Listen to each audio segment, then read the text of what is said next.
everybody, we're coming to you in from the kitchen table today. It's raining outside. We've had some thunderstorms, and we're going to do something a little different for you. I scurry the internet regularly looking for unusual recipes, things that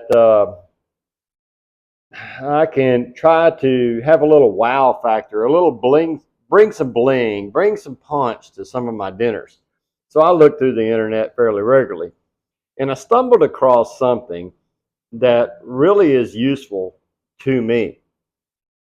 Every time I go cook somewhere, no matter the length of the cook, what do we always have left over? Coffee. We have our big 2-gallon pot of coffee, and sometimes we have two of those going. And coffee is usually not used up. Now, my good friend Kent Rollins, in his first cookbook, has a recipe for what he calls coffee cake. And it's a cake made out of coffee and even some of the grounds, believe it or not, to use in the cake. So I've done that recipe a few times before to utilize the coffee rather than throwing it all away. Well, through all my running around on the internet, I found something that really surprised me, and it really turned out really good. What is it? Coffee jelly. And my wife behind the camera is looking at me like, I'm not going to try this. I don't care. It's coffee jelly. I made it. I tried it.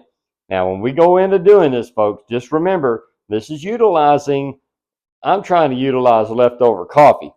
You might want to make this just on your own. Okay? And you can make it the way you drink coffee. So in this bowl right here, we have 2 cups of hot coffee. Okay? And you want to make the coffee a little strong, you can, but this is just normal coffee. That's the way I make it. Okay?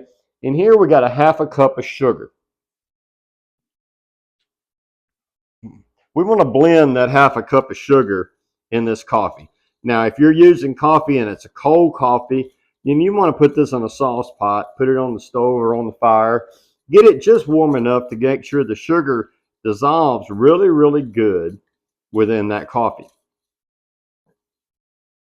And since this coffee is hot, we're not going to have a problem getting it dissolved. In here, we got a 1/4 cup of just plain water, just regular old water. And we've got 1 package of gelatin, plain Jane gelatin. Now, up until this recipe, I haven't really used gelatin very much, so I had to play around with it, figure out how to do it. The recipe calls for 2 teaspoons of gelatin.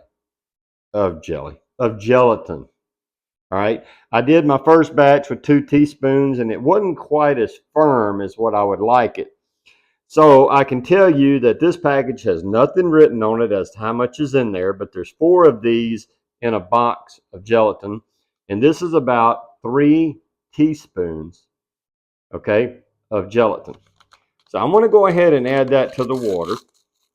And what I found with doing gelatin is it needs to bloom similar to yeast, okay? You need to put it in here, give it a little mix, and let it sit for a few minutes and kind of start to do its thing. Now, let's talk just a little bit about variations of this while we let this kind of come together. This is straight coffee, straight black coffee with sugar in it.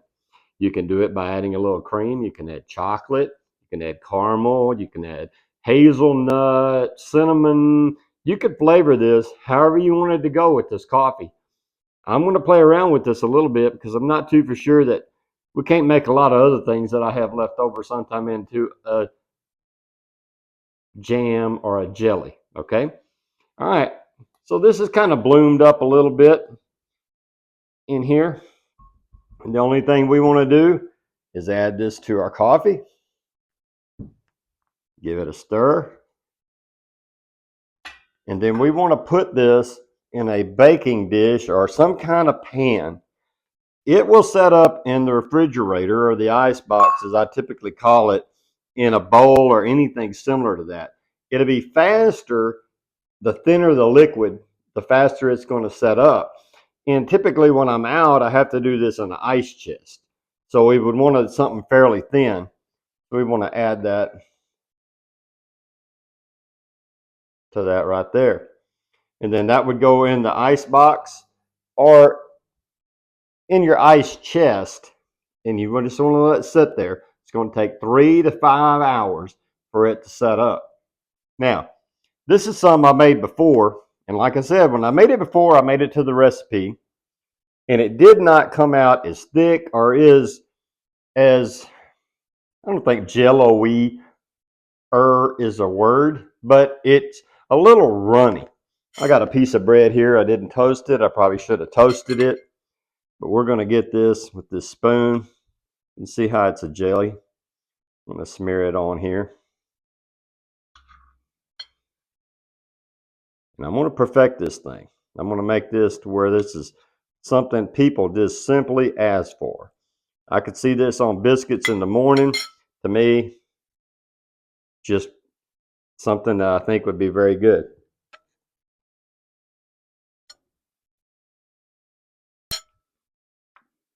It's coffee.